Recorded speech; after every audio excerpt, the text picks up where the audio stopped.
আসসালামু আলাইকুম, hello everyone. হঠাৎ করে আমি চলে আসলাম চাঁদপুর থেকে আবার ঢাকার উদ্দেশ্যে যাচ্ছি। এখন আছি লঞ্চের উপর, অনেক বিশাল বড় একটি লঞ্চ দিয়ে যাচ্ছি। এখন আছি মেঘনা পদ্মা বড় নদীর মাঝখানে, চারদিকে শুধুই অথই নদী দেখতে পাচ্ছেন।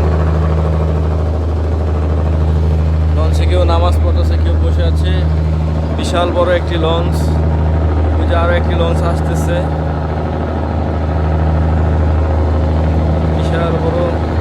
এই যে সূর্যটা, অনেক বড় একটি লঞ্চ।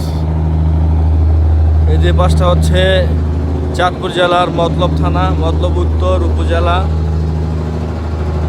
এই এই দেখা যাচ্ছে একলাসপুর লঞ্চ ঘাট। এটি মূলত আমাদের লঞ্চ ঘাট, এখানে আমরা সব সময় নামি।